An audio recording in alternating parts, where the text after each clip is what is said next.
ಇವತ್ತಿನ ದಿವಸ ಸೌದತ್ತಿ ಶ್ರೀ ರೇಣುಕಾ ಯಲ್ಲಮ್ಮ ದೇವಸ್ಥಾನದ ಪ್ರಾಂಗಣದಲ್ಲಿ ಹಲವಾರು ಬೀದಿ ಮಳಿಗೆಗಳು ಅಲ್ಲಿ ಎನ್ಕ್ರೋಚ್ಮೆಂಟ್ ಮಾಡ್ಕೊಂಡಿದ್ದೆವು ರಸ್ತೆ ಮೇಲೆಲ್ಲ. ಅದನ್ನು ತೆಗೆಸಲಿಕ್ಕೆ ದೇವಸ್ಥಾನ ಅಭಿವೃದ್ಧಿ ಪ್ರಾಧಿಕಾರದ ಸೆಕ್ರೆಟರಿ ಆದವರು ನಿರ್ಧಾರ ಮಾಡಿದರು. ಆ ಪ್ರಕಾರವಾಗಿ ಅವರು ನಮ್ಮ ಪೊಲೀಸರಿಗೆ ಒಂದು ಬಂದೋಬಸ್ತ್ಗೆ ರಿಕ್ವೆಸ್ಟ್ ಕೊಟ್ಟಿದ್ದರು. ಅದನ್ನು ನಾವು ಇವತ್ತು ಬೆಳಗ್ಗೆ 7 ಗಂಟೆಯಿಂದ ಮಾಡ್ತಾಯಿದ್ದೀವಿ. ಆ ಸಂದರ್ಭದಲ್ಲಿ ಹಲವಾರು ಜನ ಅಲ್ಲಿ ಏನು ಅಕ್ರಮವಾಗಿ ಮಳಿಗೆಗಳನ್ನ ನಿರ್ಮಾಣ ಮಾಡಿಕೊಂಡಿದ್ರು, ಅವರು ನಮ್ಮ ಅಧಿಕಾರಿ ಮತ್ತು ಪೊಲೀಸರಿಗೆ ಸ್ವಲ್ಪ ಘೇರಾವ್ ಹಾಕಿ ಮಾಡದೇ ಇರೋ ಹಾಗೆ ತಡೆ ಏನೋ ಒಡ್ಡಿದ್ರು ಅಂತ ಹೇಳಿ ಈಗ ಪರಿಶೀಲನೆ ಮಾಡಲಾಗಿ ಕೆಲವು ಕಾಲ ಅವರು ಮಾಡಿರೋದು ನಿಜ. ಈಗಾಗಲೇ ಸುಮಾರು 60-70% ತೆರವುಗೊಳಿಸಲಾಗಿದೆ. ಈಗ ದೇವಸ್ಥಾನದ ಪ್ರಾಂಗಣದಲ್ಲಿ ತೆರವುಗೊಳಿಸಲಾಗ್ತಾಯಿದೆ.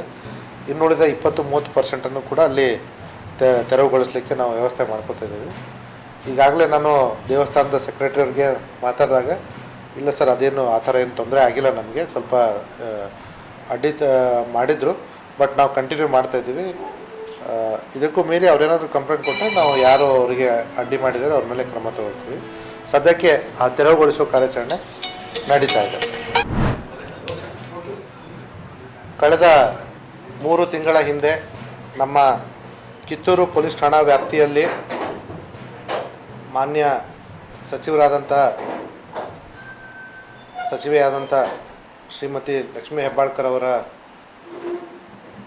ಸರ್ಕಾರಿ ವಾಹನ ಒಂದು ಅಪಘಾತಕ್ಕೀಡಾಗಿತ್ತು. ಆ ಸಂದರ್ಭದಲ್ಲಿ ಅಪಘಾತಕ್ಕೆ ಈಡಾದರೂ ಕೂಡ